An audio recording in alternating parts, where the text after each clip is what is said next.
Started writing abstract strategy computer games about 7 years ago now, and I went to my first contest 2 years after I started writing. And early on, I was so fixated on getting the strategy part right, the artificial intelligence, that I didn't think much about the user experience. And this became apparent at my first conference because we would open up both of our programs, and for example, if it's a chess game, my program makes this move, and then I enter it into that player's computer program, and so on and so forth. And it became apparent that if our user interfaces were terrible, if you didn't have an undo feature, and you made a mistake during the conference, it's very nerve-wracking at the conference. Sometimes you had to enter the position manually, or in my case, I actually had to go into my code and hard code the position in. Sometimes the computer would move so fast that you didn't see which piece moved, and you had to painstakingly eyeball it, and it became apparent that poor user interface design was a matter. And ever since then, I've noticed how in my daily life, poor interface can be a problem. So right now, I am actually on a road trip because I want to see some astronomical events. And I noticed with my camera, there are a few minor issues. One user interface problem I find really painful is that there is no way to... for example, if I set a timer delay on my camera, which I need to, because obviously if I press a button, it's going to shake the camera, I can't lock that feature in. I have to set it every single time I want to take a picture. You would think that's not a big deal, but it's just the buttons to press to set the timer are quite involved, and it's very hard to keep the camera pointed in the right direction while you set it. So you almost have to point your camera every picture that you're taking. The other issue that is sometimes a problem is that when the timer counts down, it makes a very loud noise, and then when it finally opens the shutter, it also makes a loud animation noise. I don't think there is a way to turn that off. You would think it's not a big deal, but it causes the camera to shake just a little bit. And ideally, it shouldn't make that kind of noise. Okay. So one issue I noticed earlier, actually I noticed this a year ago with my cell phone, is that I had gotten a new credit card. The credit card number had expired, and I needed to call my cell phone company to update the automatic payment. Okay, and I called them, and obviously I spoke to a machine and said, enter your credit card number. I'm sorry. And I entered the credit card number. And the machine started to say, thank you, your payment has been updated. We will pay your account on blah, blah, blah. And if you need to cancel the payment, do whatever. So I put my credit card away as it was saying all that stuff.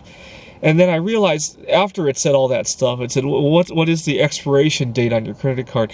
And God, I put it away. Why did you ask me that before that? And so I pull out my credit card again, and I enter the expiration date. And now it's starting to say other things. It's starting to advertise various services. If you want international calling or whatever, blah, blah, blah, blah, blah, blah, blah. And it says, what is the 3-digit security code? Dang! I had to get my credit card out again, and I have a lot of cards and a lot of things in my wallet, and it was significantly inconvenient to do that, and I almost missed the prompt on the last one. And then the last one, I didn't want to put my credit card away because I didn't know what else it was going to ask. Like, what color is your credit card? It sounded like it might ask that. I mean, so it was annoying. And I used to have an account with one of the major banks, and it had this feature where when you went to pay your credit card, you would open your credit card statement online. It would say your balance is $526.81, whatever it is, right? And then you would go to pay my bill. And once that pay your bill opened, the window blocked out all the information, what your minimum payment was, what your balance was, what anything was, and it asked you to enter an amount. And you're like, oh my god, I got to see what the balance was. So you click the back button, and all of a sudden the page completely blanks out. It makes me wonder, are they trying to get people to miss their payment so they could charge a late fee? They want to put a lot of hoops around making a payment. So a couple years ago, the feds had some regulations on how high the banks can charge on late fees and what constituted a late payment and all that. And after the regulations kicked in, all of a sudden, all those features, they disappeared. Now you can clearly see what your balance is. There's even a button to pay your balance. And it just makes me wonder what the motive was behind that. eBay used to have this, they used to partner with this company called Bill Me Later. I don't know if it was a company or if it was just a feature. And what was really annoying is that, well, they gave you $20 the first time you signed up, which was tempting, and I took it, and at the time I was only buying very cheap items. I wasn't buying very rare antiques or anything like that. So it seemed like a free item to me. And, you know, nowadays when I buy a $1,000 antique book, you know, $20 off doesn't sound so enticing to me anymore. But when I was buying a $20 silver coin, getting $20 free sounded a lot more enticing. You know, this is a psychological issue. It's not real for sure.